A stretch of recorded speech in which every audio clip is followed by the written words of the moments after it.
따뜻한 감성, 차가운 이성, 정확한 분석이 함께합니다. 뜨거움과 따뜻함이 함께하는 시간, 신일의 출발 새 아침. 신일의 출발 새 아침 3부 순서 시작합니다. 방금 들은 속보 말씀드리겠습니다. 이주영 해수부 장관이 오늘 오전 8시 50분, 그러니까 정확히 40분 후인데요. 8시 50분에 세월호 관련 특별 담화를 발표할 예정이라고 합니다. 저희 YTN 라디오도 이주영 장관의 담화 발표 저희가 곧바로 전해드리겠습니다. 자, 그러면 오늘의 두 번째 작심 인터뷰 시작하겠습니다. 우리나라와 중국 간의 자유무역 협정, 그러니까 한중 FTA가 논의 30개월 만에 전격적으로 체결이 됐습니다. 전격적이라고 표현한 건 한중 정상회담장에서 체결 소식이 들려왔기 때문인데요. 13억 인구의 거대 내수 시장을 지닌 중국과의 FTA 체결 의미, 내용, 전망 알아보겠습니다. LG경제연구원 김영주 연구위원 전화 연결합니다. 안녕하십니까, 김 박사님? 예, 안녕하십니까? 예. 한중 FTA 체결이 됐는데 잘 살게 되는 거예요, 그럼 우리나라? 물론 잘 살게 되는 부분도 있을 거고요. 근데 예. 모든 경제적 효과가 그렇듯이 대신 오히려 더 어려워진 분들도 상당수 있을 것 같습니다. 그렇죠. 예. 예. 그러면 어렵게 된 부분들은 역시 농업 쪽이죠. 예, 그런데 이제 한 가지 특징이라면 우리가 지금까지 많은 FTA를 체결하지 않았습니까? 예. 그래서 각 FTA들마다 다 이제 특징이 있게 마련인데 미국이나 유럽연합과의 FTA에 비해서는 이번 이제 한중 FTA가 본래는 농업 쪽의 피해가 훨씬 더 클 것으로 예상이 됐습니다. 예. 그런데 이제 우려했던 것만큼은 시장이 많이 열리지 않아서 상대적으로는 피해가 줄어들었다라고 말씀드릴 수 있겠고, 다만 절대적으로는 우리나라가 그 중국에 비해서 농업 경쟁력이 워낙 약하기 때문에 예. 당연히 힘들어질 것은 분명해 보입니다. 예, 그렇군요. 그런데 우리가 농업 부분에서 문을 적게 열었다라고 말씀하신 건데, 그렇다면은 중국이 우리한테 문을 적게 열은 부분은 당연히 있겠죠. 그런 부분은 어떤 부분이죠? 예, 그렇습니다. 그 무역협상이라고 하는 것이 워낙 쌍방이 서로 균형을 맞추기 위해서 애를 쓰기 때문에 우리가 뭔가를 요구하면 또 상대방이 원하는 걸 내줄 수밖에 없겠죠. 그래서 우리가 이번 FTA는 상대적으로 농업을 방어하는 데 좀 신경을 많이 썼고요. 그러다 보니까 중국 정부는 또 중국이 한국에 비해서 상대적으로 경쟁력이 떨어진다고 생각하는 주로 제조업 부분의 문을 굳게 닫았습니다. 그중에 가장 눈에 띄는 부분은 자동차 분야라고 할 수 있겠는데, 예. 완성차뿐만 아니라 자동차 부품이라든지 우리나라 그 대중 수출에서 상당히 좀 큰 역할을 차지해 왔고, 또 앞으로도 기대됐던 부분이 좀 문이 많이 닫혀서 그 부분은 아쉬움으로 남습니다. 그 외에 LCD 패널이라든지, 즉 중국 정부가 관심을 많이 갖고 있는데 한국이 경쟁력을 갖춘 분야, 그런 부분들을 중심으로 중국은 또 문을 닫아 걸었습니다. 예, 그렇군요. 그런데 그렇다면은 종합적으로 봤을 때 우리가 더 유리한 겁니까? 중국이 더 유리한 겁니까?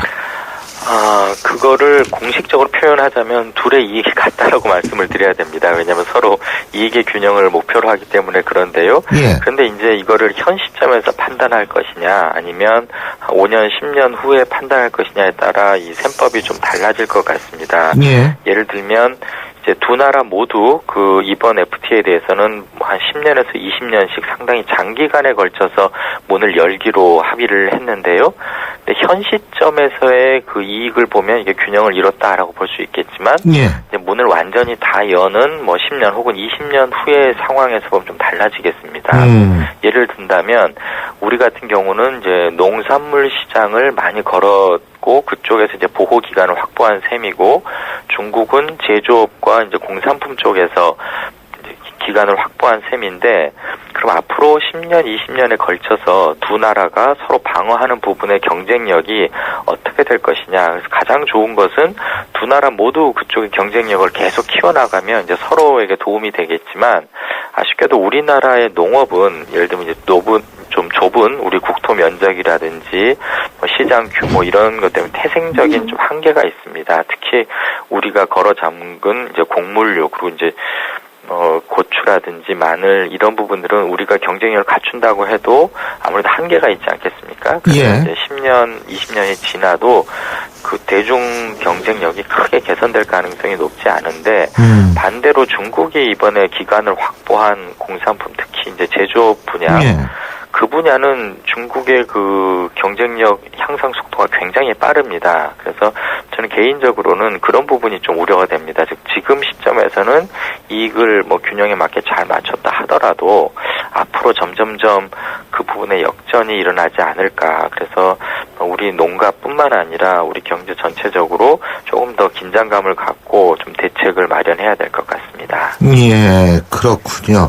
어쨌든 근데 우리 입장에서 볼 때는 지금 한EU FTA도 체결했고요. 네. 그다음에 한미 FTA도 체결했고, 그렇죠? 이제 한중국 FTA도 체결을 했고, 그래서 결국 따지고 본다면은 14개 경제 대국 가운데 일본하고 러시아, 브라질을 제외한 11개국하고 FTA를 체결한 거 아닙니까? 예.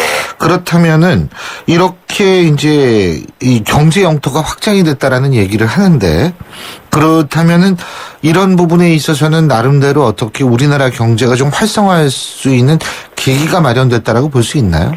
예, 그렇습니다. 물론 그 뭐 경제 영토라는 표현이 조금 부적절하긴 하죠. 왜냐하면 영토라는 것은 마음대로 이제 그 자유 주권에 그렇죠. 영향을 미쳐야 되는데 예. 그렇진 않고 다만 이제 가능성이 열렸다라고 아마 이해하면 충분할 것 같습니다. 예. 근데 그 앞서 말씀드린 것처럼 이제 농산물 부분 때문에 제조업의 개방을 좀 더디하고 이런 아쉬움이 남긴 하지만 예. 그런데도 불구하고 한중 FTA에 대해서 많은 사람들이 긍정적으로 평가하는 것은 이제 중국이라고 하는 나라의 그 향후 성장성이라든지 예. 특히 중국의 성장 방식이 과거처럼 수출 위주가 아니라 이제 내수 중심으로 바뀌고 있지 않습니까?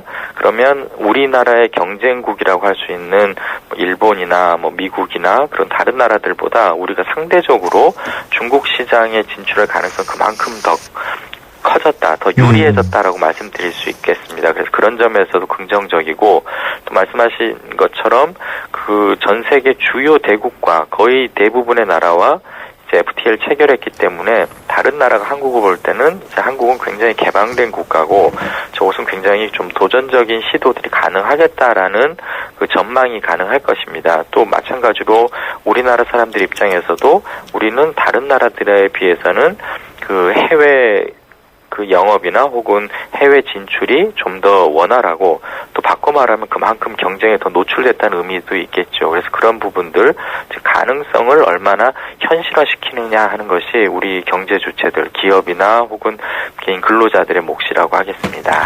예, 오늘 말씀 잘 들었습니다. 고맙습니다. 예, 감사합니다. 지금까지 LG경제연구원의 김영주 연구위원이었습니다.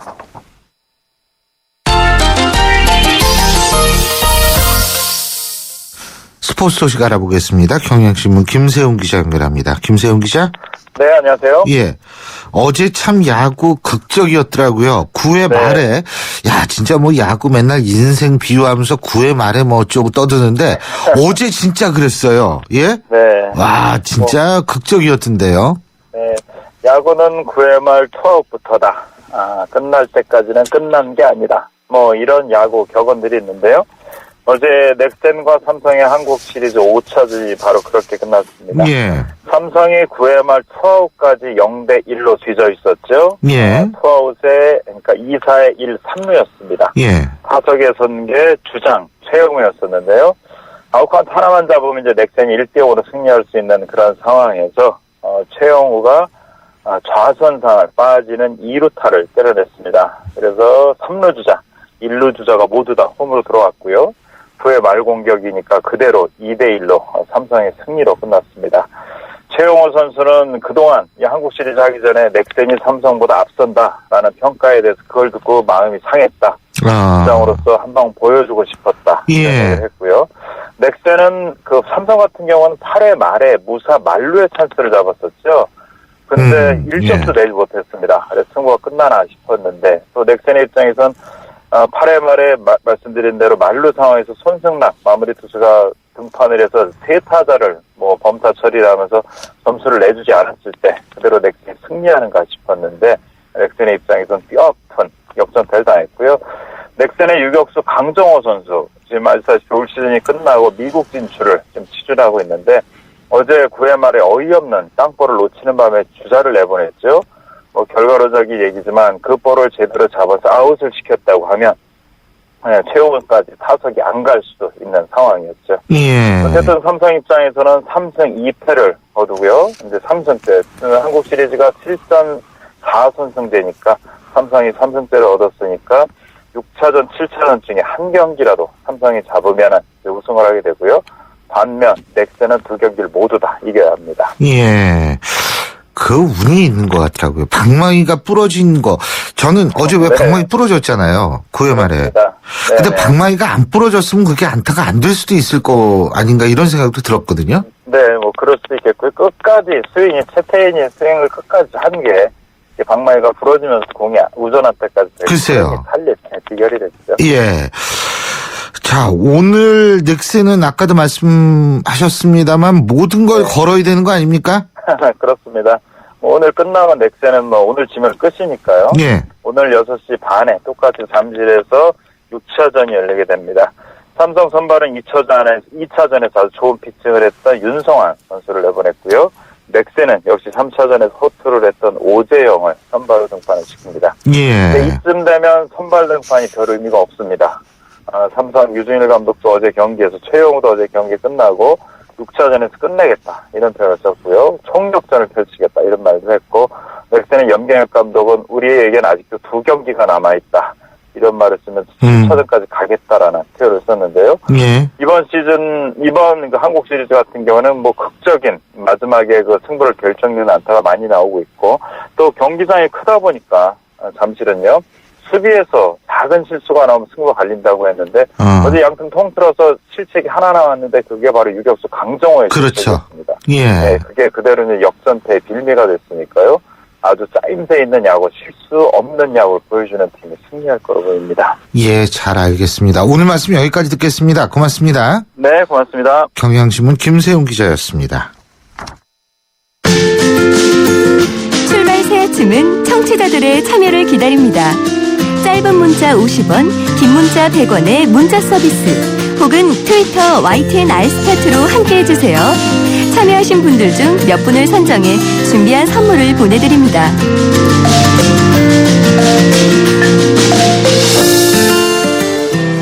지난 9일 서울 강남구 구룡마을에서 화재가 발생했습니다. 주민 1명이 사망하고 136명의 이재민이 발생했는데요.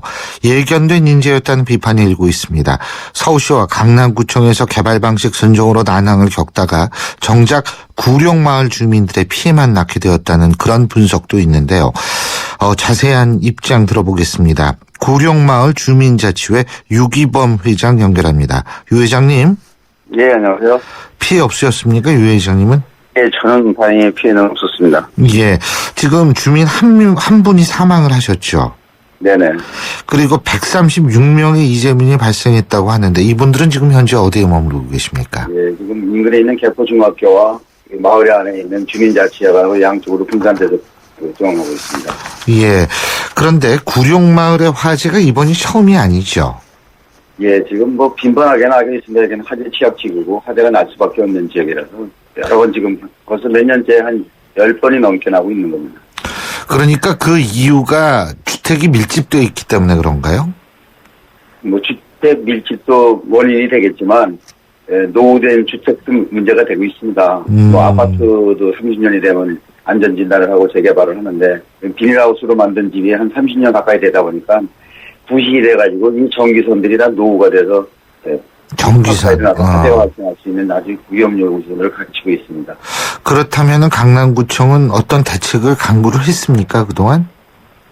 지금까지 이제 개발이 된다는 목적하에 서울시하고 지구 지정으로 돼 있는 바람에 이제 개발이 된다는 목적으로 이제 방치해놨었죠. 근데 이제 올 8월 2일에 개발이 무산되니까 저희가 수차에 걸쳐서 강남구에 요구를 했습니다. 겨울철 화재에 대비해서 안전에 대한 조치를 취해달라는 공문도 발송하고 요청을 했었는데 여태까지 미뤄오다가 지금 결국은 이런 큰 참사가 생기고 말았습니다. 근본적인 원인은 개발의 무산이 있다고 보십니까? 원래 개발의 무산도 원인이 되겠지만 안전 대책이 미흡했다고 봐야 되는 것이 더 우선이겠죠. 지금 임시라도 박원순 시장이 임대주택을 제공하겠다 이런 얘기도 했었죠.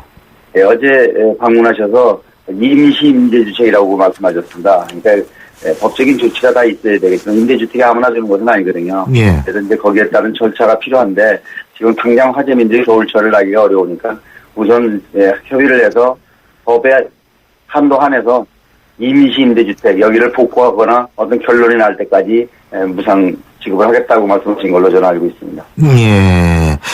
그런데 주민들의 입장에서는 언제 또 임시주택 가면 언제 또 쫓겨날지 모른다. 그래서 현재 거주지를 복원해 줄 것을 요구했다고 그러죠? 예, 맞습니까? 그건 주민들이 당연한 요구죠. 왜냐하면 예. 임시주택이라는 것이 뭐 영구하게 있을 수 있는 것은 아니고. 예, 그렇죠. 때문에 언제든지 뭐 조항에 맞지 않거나 방법이 달라지면 나가라고 기어달라고 하는 것이기 때문에 그냥 이 거주한 곳에서 다시 복원해서 짓기를 지금 원하고 있는 것이죠. 지금 그 개발이 무산됐다라고 아까 말씀을 하셨었는데 그 무산된 이유 중에 하나가 강남구청하고 서울시하고 지금 개발 방식에 따라서 이견이 있기 때문이죠. 그렇죠?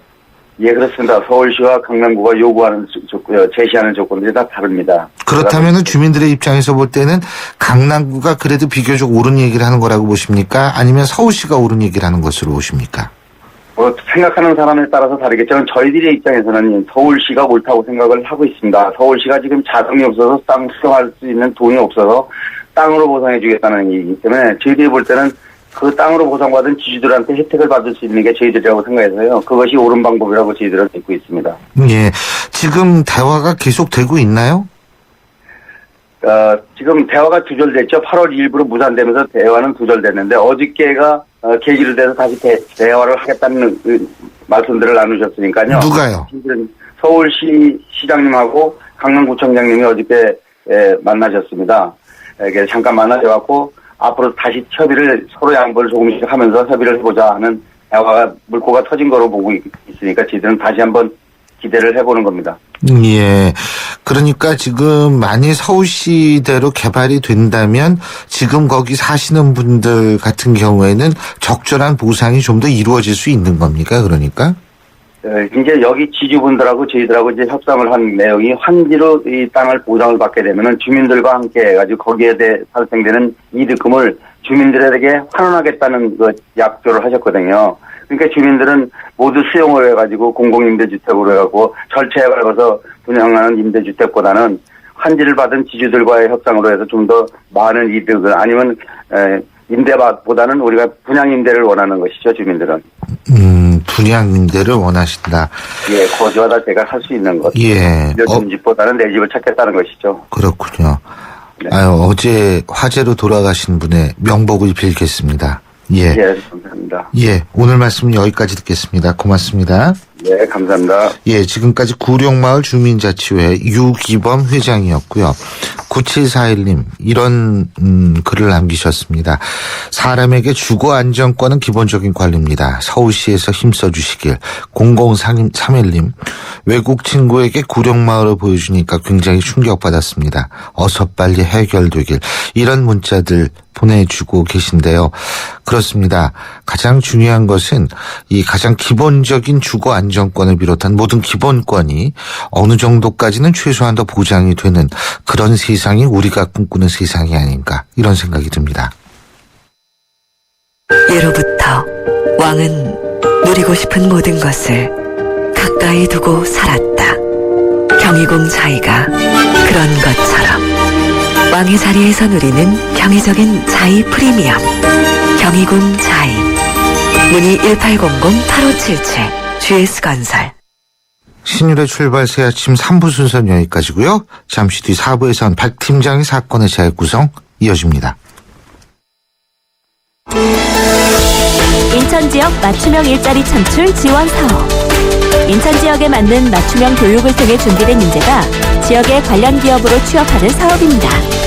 취업 희망자는 채용 희망 기업이 원하는 기술이나 지식을 배울 수 있어서 좋고, 채용 희망 기업은 기업이 원하는 능력을 갖춘 취업 희망자를 뽑을 수 있어서 좋은 인천 지역 맞춤 일자리 창출 지원 사업. 자세한 사항은 인터넷 홈페이지 injob.or.kr에서 확인하실 수 있습니다.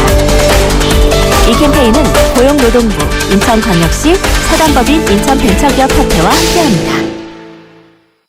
대한민국 사장님들, 이보영이에요. 사업하면서 힘든 일 참 많으시죠? 이젠 노란 우산 공제 꼭 챙기세요. 갑작스레 소나기가 와도 우산 하나 챙겨놓으면 걱정 없잖아요. 소득 공제는 물론 복리 이자에 목돈 마련 저축도 되고 법으로도 보호되니까 노란 우산 공제 하나면 마음이 든든. 50인 미만 소기업, 10인 미만 소상공인 사장님이라면 누구나 가입하실 수 있대요. 창업할 때 가장 먼저, 사업할 때 가장 가까이. 참 든든한 동행, 노란 우산 공제. 이 캠페인은 중소기업 중앙회와 함께합니다.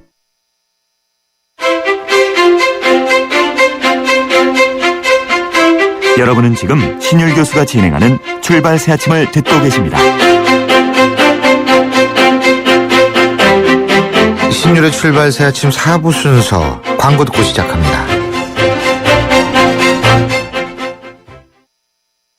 경기도 이천하면 쌀, 도자기, 이제 푸르지오도 기억하세요. 첨단 반도체, 우수한 교육 환경과 프로지오의 만남. 이천 설봉 3차 프로지오. 이천에 산다면 역시 푸르지오죠. 11월에 만나세요. 1899-2603. 대우건설.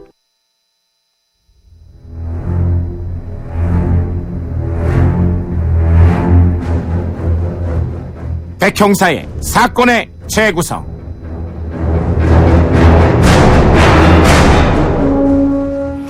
인기 방송인 노홍철 씨가 음주운전을 해서 물의를 일으켰습니다. 연말연시가 다가오니까 음주운전 이거 남의 얘기가 아니라고 생각하시는 분이 계실 텐데 이건 남의 얘기가 돼야 됩니다. 여러분은 절대로 음주운전하시면 안 됩니다.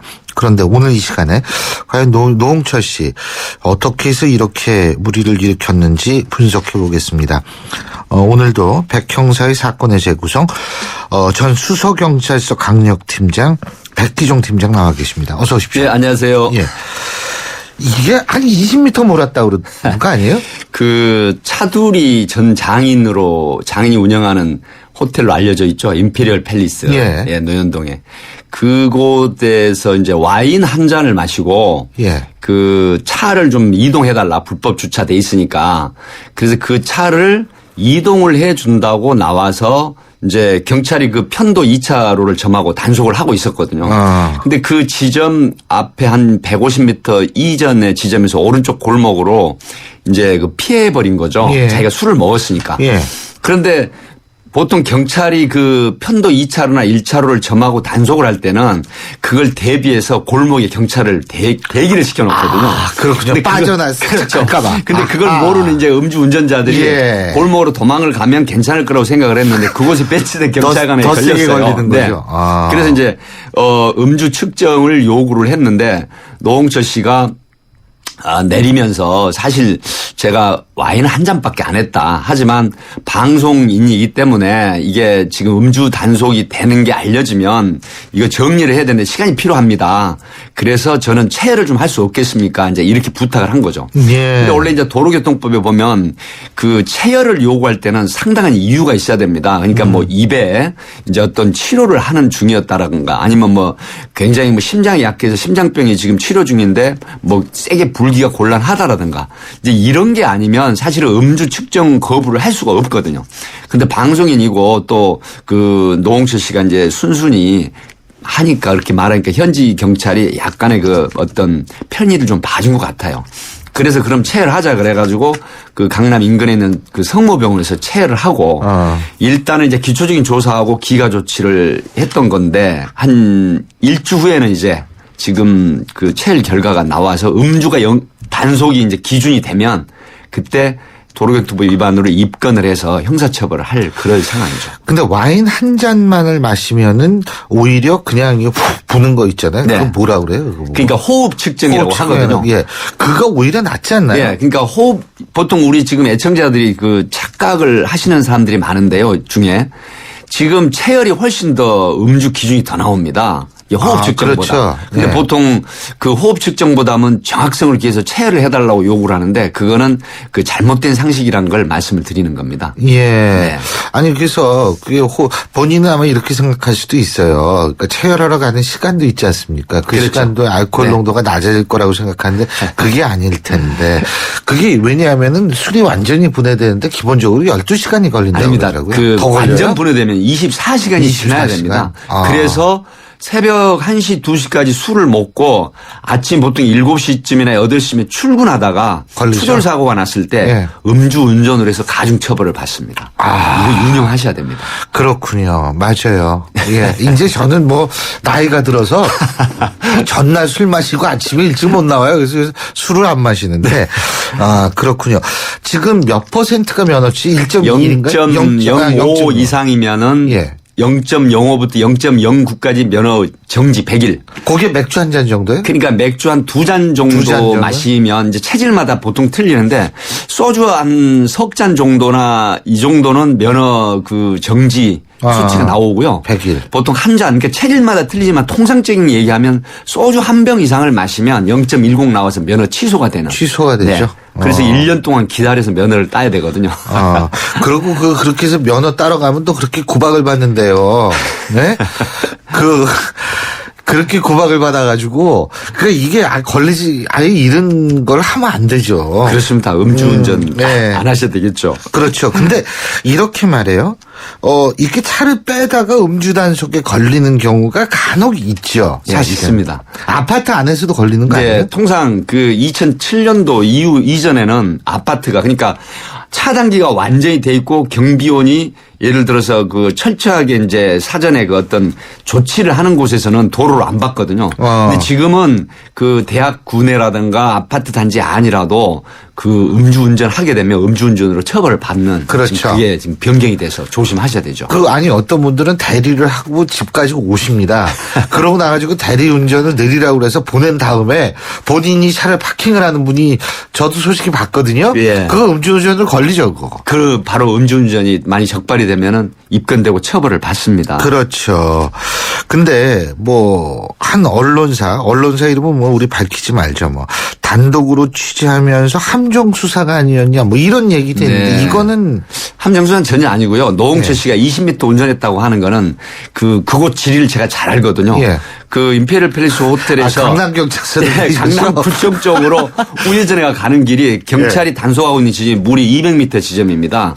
그리고 그 골목으로 들어서는 곳이 한 150m 지점이거든요. 예. 근데 사실 음주운전은 몇 미터 운전을 했느냐 중요한 게 아니고 어느 정도 수치로 운전대를 잡았느냐 이게 중요한 거거든요. 그래서 이제 보통 0.05에서 0.09 같은 경우에는 벌금이 300만 원에서 1년 이하 징역이거든요. 근데 만약에 넘어가면은 적발이 이제 1회냐 2회냐 3회냐 다 틀리지만은 0.10 이상이면 500만 원까지 또 3년 이하 징역까지도 이제 처벌을 받는. 그러니까 예를 들어서 음주 전력이 여러 번 있거나 또 음주 측정을 거부하거나 하면은 그런 형태의 처벌을 받거든요. 그러니까 굉장히 조심을 해야 되고 보통 1년에 보면 음주운전 사고를 74건 정도 단속이 되고 사고가 발생하는데 하루에 평균 3명이 사망하고 133명이 부상하는 통계가 있어요. 그러니까 보통 한 해에 이제 2010년부터 14년 6월까지 그 수치가 121만 명 정도 음주운전 적발이 됐는데 하루에 732명이 음주운전을 해요. 그 단속 수치만. 그런데 이게 시간하고 장소를 빼버리면 하루에 전국에서 10만 명 넘게 음주운전을 한다고 해요. 그러니까 결국은 흉기들이 돌아다니는 거죠. 그러면. 예. 그래서 보험이 예를 들어서 가입이 안 돼 있는 경우에는 더 큰 후유증이 피해자한테 주고 본인도 그렇죠. 징역형을 산다거나 이런 불행이 닥치죠. 지금 강남경찰서도 오래 근무를 하셔가지고 네. 하실 텐데 좀 음주운전 사고 많이 보셨을 거 아닙니까? 많이 맞죠. 음주운전 사고 하니까 생각이 나는 건 유명 호텔에서 참 스펙도 좋고 굉장히 신랑 신부가 결혼을 했어요. 그런데 지인들이 이제 축하해 준다 그래요. 친구들 축하 자리에 다음날 오후에 비행기를 신혼여행 타고 가는데 제가 그날 마침 조폭반장 당직을 할 때 생각이 나는데 그 이제 새벽 1시에 술을 좀 먹고 적당히 먹고 집 이제 호텔로 돌아가면 대리운전을 했어야 되는데 예. 이게 그냥 그 신랑이 운전을 하다가 교차로 큰 사거리에서 그 청담 사거리였거든요. 거기서 이제 추돌 사고가 납니다. 그래서 다행히 사망은 하지 않았지만 나중에 확인해 보니까 무려 6개월이 넘는 중상을 입었어요. 신랑 신부가. 아이고. 그래가지고 결혼을 하자마자 음주운전을 해서 신혼여행도 못 가고 6개월을 양가 부모들이 병원에 쫓아다니면서 그 이런 중상을 입은 병원 찾아다니는 이런 불행이 있었는데 음주운전 사고 이거 여러 가지로 5가지, 6가지 피해를 줍니다. 보험료 할증도 10%에서 20%까지 붙고 예. 그다음에 이제 보통 대인 사고 같으면 200만 원까지 할증이고 또 대물 사고는 50만 원 자기 부담금을 내는 경제적으로도 이렇게 큰 손실이 있지만 우선은 보통 어떤 경우에 통계를 보면 음주운전자가 당하는 것보다는 아무 죄 없이 정상적인 룰을 지키고 법규를 위반하지 않는 상대방 차량의 운전자에게 무려 8배가 가까운 피해를 준다고 해요. 그래서 음주운전은 정말로 하시면 안 되는 상황이죠. 네. 야, 참, 근데 보통 음주운전이 제일 많이 하는 시간이 언제입니까? 이 박사님? 많이 하는 시간이 보통 이제 그것도 참 교수님이 질문 잘 해주셨는데 예. 가장 음주운전 많이 적발되는 통계가 뭐냐면 토요일입니다. 토요일 날? 예, 토요일. 그 다음에 일요일이에요. 의외로. 주중이 아니고. 그리고 이제 금요일이 3번째인데요. 문제는 60.5% 정도가 주말에 이렇게 음주운전을 하고 음주운전 사고가 나거든요. 예. 그리고 이제 어떤 그 유원지, 그러니까 지방 같은 경우에 유원지는 단속을 그 경찰서에서 해보니까 표준 수치가 나왔는데 10명 중에 8명이 그 위락지나 유원지에서는 10명 중에 8명이 음주운전을 하는 거예요. 그래서 사고가 그 주변에서 굉장히 그 다발을 하고 또 8시부터 새벽 2시까지가 음주 운전으로 인한 사고, 음주운전이 가장 많은. 새벽 2시. 그렇습니다. 그 특히 이제 지금 그 모두의 교수님이 말씀하셨지만 지금 11월부터 12월까지가 연말 모임이 많잖아요. 예. 근데 지금 12월에 하는 것보다 11월 달에 그 망년에 송년회 회식을 많이 하거든요. 그래서 오히려 11월 20일이 넘어가면서 음주운전 입건되거나 음주운전 사고가 굉장히 많다. 그러니까 새벽 2시 전후로 이거 굉장히 유념하시고 술 드시면 무조건 저와 내 가족 또 상대방 운전자를 위해서 절대로 핸들 안 잡으시는 게. 그럼요. 이게 딴 사람도 피해 주는 거 아니에요. 그렇죠. 이게 본인이 어디 가로수 들이받으면 그거야 뭐 본인의 책임이라 그래가지고 그렇죠. 그건 뭐 어쩔 수가 없는 거지만 딴 사람한테 피해를 주니까 이거죠. 근데 음주 측정하다가 또 뭐 경찰분한테 뭐 잘라버린다는 등 내가 당신 누군지 알아? 당신 후회하게 될 거야? 뭐 이런 식의 얘기하는 사람도 맞습니다. 있죠. 그러니까 본인이 되게 후회하게 된다 그러던데 그렇게 되면 본인이 뭐 심지어 그 BH라고 하죠. 청와대 사칭하는 사람도 있고 뭐 신분증 안 보이면서 뭐 검찰 사칭 또 경찰 가족이다. 그다음에 또 읍소형도 있죠. 뭐 조문을 갔다 왔다. 내 결혼 기념일이다. 예. 또 뭐 그 상을 당했는데 병원에 막 나오는 길이다. 소주 한 잔 했다. 여러 가지 형태의 이제 읍소형 또 뭐 호령형 협박형 뭐 이렇게 있는데 결국 지금 통하지 않습니다. 그렇죠. 네, 원칙대로 처리를 하거든요. 우리 청취자 여러분은 그런 분이 한 분도 안 계시겠지만 YTN 애청자들은 안 계실 겁니다. 제가 아는 사람이 진짜 어디 국정원 쪽에 있었는데 그 속도 위반으로 걸렸어요. 네? 네. 그래서 경찰한테 우리 같은 식구끼리 이러지 맙시다. 이러면서 딱 얘기를 했는데 왜 자꾸 무슨 식구입니까 뭐 그래가지고 제가 저 대곡동 쪽에 그런데요. 그래가지고 그냥 딱지 떼고 그냥 걸렸어요. 그런데요 하는데 요새 그 개콘 보면 근데 뭐 이거 나오거든요. 바로 그거예요. 근데 뭐 이렇게 나오면 할 말이 없죠. 예. 그 이제 한 가지만 말씀을 드리면요. 전에 보통 한 5, 6년 전, 7, 8년 전에 그 교통경찰의 음주단속이나 딱지 때문에 보통 이런 핑계 많이 됐어요. 나 가족이에요. 그게 무슨 뜻이냐면 나 경찰 가족이라는 뜻이었거든요. 근데 그게 예전에는 좀 통했었어요. 예. 가족이 어느 경찰서에 그러면 자기가 사는 경찰서를 대면 그러세요. 앞으로 조심하세요 하고 보내주는 경우도 있었어요. 근데 지금은 가족이에요. 그러면 무슨 가족이 어디 교도소 가족이에요 이래요. 그래서 절대로 이제 사칭하시면 안 됩니다. 그 1588님 이런 말씀 문자 보내주셨네요. 파주 문산에 살고 있습니다. 요즘은 논두렁 앞에서도 음주 단속합니다. 해야죠. 이거 경운기도 해야 됩니다. 6712님 저도 한번 음주운전에서 걸린 적이 있었는데 처음엔 억울했는데 나중에는 큰 사고 안 나고 걸린 게 감사하더라고요. 맞습니다. 이 연말연시 이때는 음주사고 많이 나죠. 그죠? 근데 이 음주사고 말고 또 일어나는 사고가 뭐가 있습니까? 폭행사고 같은 거 연말연시 때 많죠. 폭행사고 많죠. 폭행사고 많죠. 이제 술을 취해가지고 업이 된 상태에서 그대로 기분 좋게 돌아가시면 되는데 괜히 이제 시비를 한다거나 또 그 기분이 들떠있는 상태에서 지나가는 좀 S라인을 가지고 있는 아름다운 여인을 보면 괜히 하지 말아야 될 오버하는 그러면 오버를 해서 거죠. 이제 성희롱 말도 하고 하거든요. 그게 발단이 돼서 싸운다라거나 특히 연말에 아베크족이라고 하죠. 연인이 걸어가는데 여자가 그 여자친구가 이쁘다고 해서 이제 말을 걸거나 시비를 해가지고 하면 남자친구가 절대 참지 않습니다. 여자친구 앞에서는. 그래서 그런 케이스에 또 큰 폭력 사건이 나는 경우가 많거든요. 연말 차분하게 보내야죠. 아주 즐거운 송년회 보내야 되고. 그렇습니다. 예, 정말 7458님 이런 문자 보내주셨네요. 고생하시는 경찰님들 화이팅입니다. 근데 혹시 단속 많이 하면 실적도 올라가나요? 요 말씀은 안 하셨으면 더 힘이 날 뻔했는데 우리 경찰분들. 예. 음주 단속의 실적은 별 크게 뭐 고가에서 반영이 그렇죠? 되거나 어떤 실적이 절대 그 참작이 안 되고요. 이제 정말로 음주운전 하지 말아야 된다는 것 때문에 새벽 3시, 4시 뭐 이렇게 단속을 하는 경찰관이 있는데 사실은 그게 고가 때문에 하는 게 아니고 국민의 안전, 시민의 안전 또 음주로 인한 여러 가지 후유증이나 본인과 상대 운전자들의 어떤 그 부상이라든가 사망사고까지 이르는 이런 걸 방지하기 위해서 하는 거니까 그런 점을 유념해 주시면 좋겠습니다. 끝으로 간단하게 좀 여쭤보겠습니다. 어제 서울대학교 모 교수가 아주 유명한 저명한 수학자라고 얘기를 하죠. 그런데 그 세계 수학자 대회가 우리나라에서 그렇습니다. 열렸었고 거기에서 이제 자원봉사로 지원한 인턴 여학생을 술을 먹고 회식을 하고 집에 돌아가는 자리에서 한강변에서 무릎에 앉히고 그 특정 신체 부위를 접촉을 했다. 그래서 인지수사로 들어갔다고 하더라고요. 그게 이제 지금은 이제 친고죄가 아닌 모양이죠. 성추행이. 그게 이제 이렇게 된 겁니다. 짧게 말씀을 드리면 그 인턴이 20대 타대학이에요. 서울대가 아니고요. 다른 대학이죠. 그래서 이제 그 유명한 저명한 그 수학자인데 그분이 이제 그 중간 8월 달에 하는 수학 그 대회 준비를 중간에 점검하면서 회의를 하고 회식을 하고 돌아가는데 내가 술이 취했으니까 술이 약하다. 그래서 잠깐 쉬었다 가자. 그래서 이제 오케이 했거든요.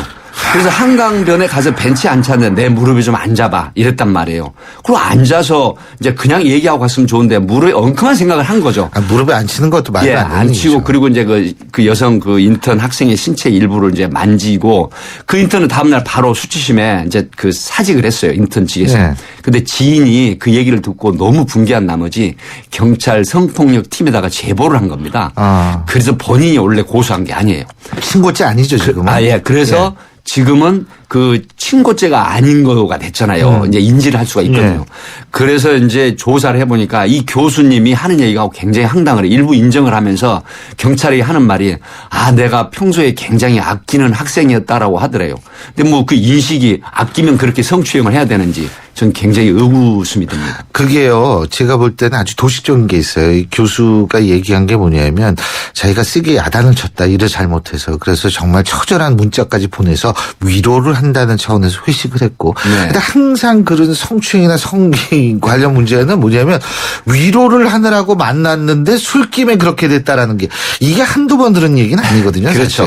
사실. 전에는 그 음주 상태의 행위는 법원이나 또 옛날 판례에서도 많이 그 심신상실, 심신미약의 상태로 보고 감경을 해줬거든요. 근데 지금은 오히려 그걸 핑계로 삼아서 그런 범법 행위를 한다 해가지고 오히려 처벌을 세게 한 그런 그 판례 또 그런 그 현실이 많거든요. 음주로 인한 핑계로 대고 빌미 삼아서 어떤 그런 추행이나 범법하면 절대로 안 된다는 걸 인식을 하셔야 되겠습니다. 근데 이게 결국은 경찰도 갑을 관계라고 네. 생각을 확실히 한 것 같더라고요. 그죠? 그렇죠. 그러니까 이런 경우에는 근데 이런 경우에는 처벌 수위가 어느 정도 됩니까? 처벌 수위가 지금은 굉장히 높죠. 성폭력 특별법이 돼가지고요. 네. 그 보통 징역형이 검찰 구형량이 보통 그 심한 경우에는 5년형이 나가는 수도 있어요. 예. 그런데 통상 아주 심한 경우에 이제 그러니까 성폭행, 예. 강간. 예. 이거 법률적 용어로 예. 하면 강간이나 이런 경우에는 징역 2년, 3년도 받고요. 근데 이런 그 미성년자나 청소년 범죄가 아닌 경우에는 예. 1년형이나 1년 미만의 형을 받는 경우도 있고 벌금형도 굉장히 세게 나가고 그렇게 합니다. 더군다나 이제 국립대학 교수신 분은 공무원이거든요. 저희 그렇죠. 같은 사립대학교는 준공무원인데 국립대학 교수들은 공무원이기 때문에 나름대로 또 이 공무원은 그 징역형 이상의 처벌을 받았을 때는 그 면직이 됩니다. 그렇죠. 근데 이제 징역형이 아니더라도 사실 네. 교육자잖아요. 그다음에 그렇습니다. 저게 아니고 그래서 그런 면에 있어서는 참 좀 기가 막힌 네. 지금 뭐 또 일이 벌어졌다. 우리 신 교수님도 교수님이시지만 그 뭐 또 많죠. 교수 지금 대통령 청년 직속위원회하고 13개 대학 학생들이 모여가지고 맞습니다. 예예 뭐 조사했죠. 그 권리장전 2,300 몇 명을 네. 조사했는데 그 중에서 근데 상당수가 46.5% 그러니까 2명 중에 한 명이 교수님에게 이제 성희롱 발언, 성희롱, 뭐 성추행. 가재물, 예. 또 개인 개인 노예처럼 뭐 일. 예. 부리고 하는 이런 부분들이 사회적으로 하도가 던져졌는데요. 정말로 그 개선이 돼야 될 점이 아닌가 하는 그런 인식이 당연히 많습니다. 개선이 돼야 네. 되고요. 저도 뭐 대학에 있는 사람으로서 사실은 대학원생들 그런 식으로 네. 저거 하면 안 됩니다.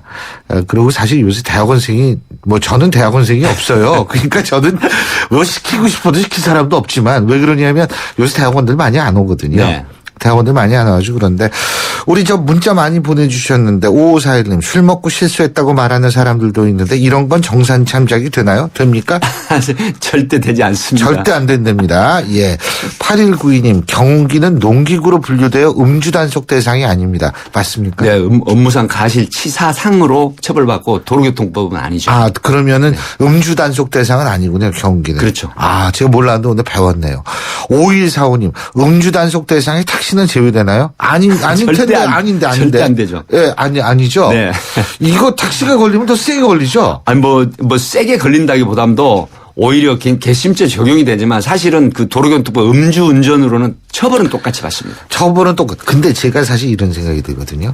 지금 택시도 이제 직업적으로 하시는 네. 분들이니까 그리고 교수도 말이에요. 네. 아니 뭐 꼭 교수가 아니라도 좋아요. 학교 선생님이나 교수나 이런 사람들이 성에 관련 문제가 있으면 사실 이게 좀 더 가중처벌돼야 되는 거 아닌가. 오히려 실질적으로는 가중처벌을 받죠. 그러니까 실질적으로 가중처벌을 받는구나. 그 적용 법조는 동일하게 예. 적용을 하지만은 재판이라든가 또 약식규제 벌금형을 구형하는 것도요 훨씬 더 그러니까 하지 말아야 될 어떤 선도나 모범을 보여야 될 그 쥐기에 있는 분들이 그런 행위를 했다 했을 때는 더 처벌을 법 형량보다는 그 훨씬 더 괘씸죄가 적용되는 그러지 말아야 되는 신분이 했다. 그러면 벌금이 더 나간다라는 거 아니면은 또 징역형도 조금은 더 받을 가능성도 있는 것이죠. 예, 그렇군요. 오늘 참 음주운전부터 해서 성추행까지 저희가 쭉 얘기를 해봤는데요. 이 코너는요, 앞으로 계속 할 얘기가 많을 거예요. 매주 막 이런 일들이 많으니까. 경찰분들이 이제 얼마나 고생하시겠어요. 예. 오늘 말씀 여기까지 듣겠습니다. 고맙습니다. 네, 감사합니다. 안녕히 계세요. 예, 지금까지 백기종 전 수서경찰서 강력팀장이었습니다. I started this war killing Germans in Africa. Now I'm killing Germans in Germany. 역사를 바꾼 그들의 불가능한 전쟁이 시작된다. 300 of them. We didn't run before. Why are we gonna run now? Come on! We are on our own. Here we go. 브래드 피트, 로건 레먼, 퓨리. 11월 20일 IMAX 대개봉 15세 이상 관람가. 예, 제가 오늘 방송 오프닝에서 그런 얘기했습니다. 이승철 씨가 일본 입국이 거부된 근본적인 이유는 과연 뭘까? 또 공연 때문이라면 이것은 정말 치졸한 발상이다라고 제가 말씀을 드렸습니다.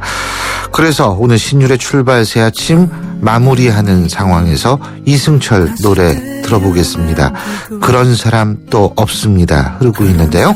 이 노래 함께 들으면서 저희가 준비한 순서 오늘 여기서 마무리하겠습니다.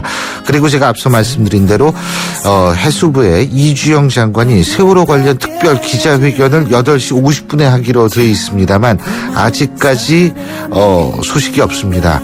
저희가 이주영 장관이 기자회견을 하는 대로 시작하는 대로 곧바로 마이크를 기자회견 장소로 옮기겠습니다. 계속해서 저희 YTN 라디오의 주파수 고정해 주시고요. 신율의 출발 새 아침 오늘 순서는 여기서 모두 줄이겠습니다. 지금까지 신율이었습니다. 저는 내일 오전 7시 15분에 다시 찾아뵙겠습니다. 고맙습니다.